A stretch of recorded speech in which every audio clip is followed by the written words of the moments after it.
I want to talk about our challenge to take freedom's next step and lift mankind another rung on the ladder of human progress. And if you detected a note of optimism in those words, you read me right. I do not dismiss the dangers of big deficits, nuclear conflict, or international terrorism. Each could destroy us if we fail to deal with them decisively.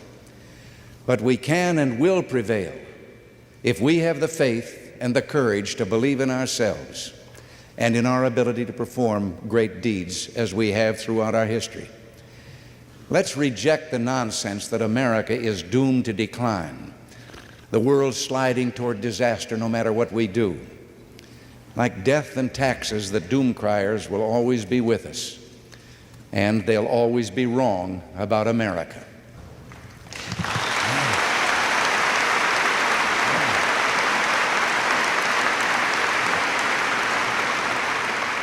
Let me, if I could, just jog your memories for a moment. It was just a short time ago, and those doom criers were telling us that food and fuel supplies were running out. It was only a question of time before famine and misery would engulf America and the world. Price increases in America, they predicted, would zoom up at double-digit rates for the rest of this decade.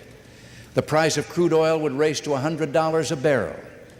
Interest rates would break all the old records and soar to 25 or 30%, or even higher. Runaway inflation and interest rates would break the back of the free enterprise system, destroy the value of our currency, the savings of our people, and the ability of our country to project power, promote freedom, and defend peace. Well, already Americans are proving every one of those predictions wrong. So many so-called experts lack faith in the American people. They just don't seem to understand there is no limit to what a proud, free people can achieve.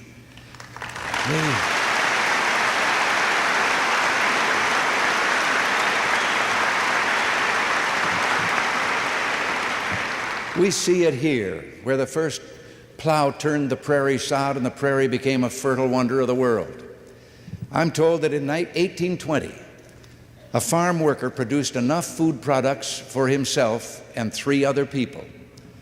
Today, he feeds 77. We're not running out of food and fuel because we haven't run out of ideas. We're going to feed the world. We're developing new energy resources. And last year, we discovered more crude oil than any time in the last 12 years. We've declared war on high interest rates and inflation, and we're winning that war. The American dollar is no longer a condemned currency. It's sought again as a rock of strength and stability. In the last 2 years, it has risen about 25% against other major currencies. And yet I can remember just a short time ago, a friend returning from a trip abroad, very depressed. He told me what a blow it was and how he felt, because at that time, he was in places abroad where they refused to accept American money. They had lost such confidence in it.